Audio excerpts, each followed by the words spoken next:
Goeiedag vriende, dankie vir die geleentheid wat ek kan hê om weer 'n boodskap met julle te kan deel. Ek glo ons almal het die Olimpies gekyk, die opening gesien, en ek glo ons almal het ook 'n kommentaar of 'n opinie om te lig oor die opening van die Olimpiese spele.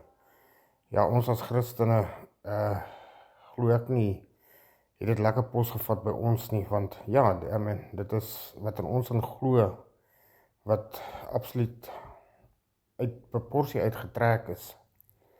Maar ja, ek glo daar's baie mense wat ook 'n kommentaar daaroor gelewer het en hulle dinge gesê het, maar ons weet ook wat die waarheid is.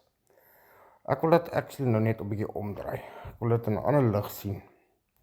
Onthou, Jesus het gesê, ons moet gaan en sy woord gaan verkondig oor die ganse aarde. Wanneer almal van Jesus weet en van hom geleer het en van hom gehoor het, dan sal ons Messias terugkeer aarde toe om ons te kom haal. Dit staan in die woord geskrywe. So ja, kyk nou, ek dink hoe ons so negatiewe lelik van die Olimpiese spele se opening kon gevat het, wat ek glo deur die hele wêreld almal gesien is almal het gehoor van die opening, almal het gehoor van die gespot.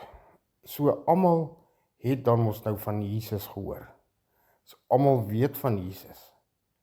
So wat 'n verskoning het ons as ganse mensdom nou nog, dat ons kan sê ons het nie van Jesus gehoor nie, of dat ons nie van hom gehoor het nie.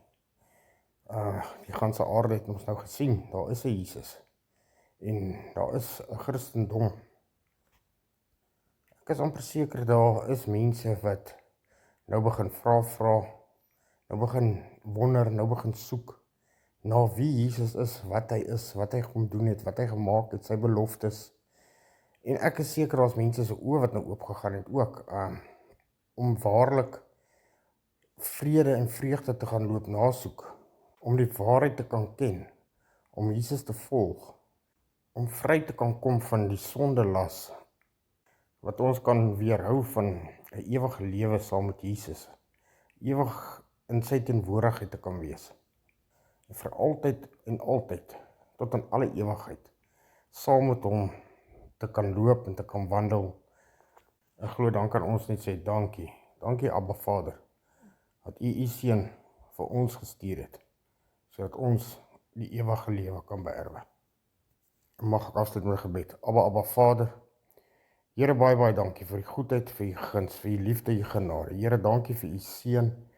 Here, dankie dat ons deur u seun gered kan word, en Here, dankie dat ons veilig in u almagtige arms is. Heilige Vader, ek vra raak elke persoon aan. Here, laat ons meer en meer sal smag na die waarheid, meer en meer sal smag na u woord, en regtig, Here, sal lewe soos kinders van die allerheiligste God, Yahweh, Here onsse God. Ek vra dit in Jesus se naam, en ek dank u daarvoor, Vader. Amen. Shalom, vriende.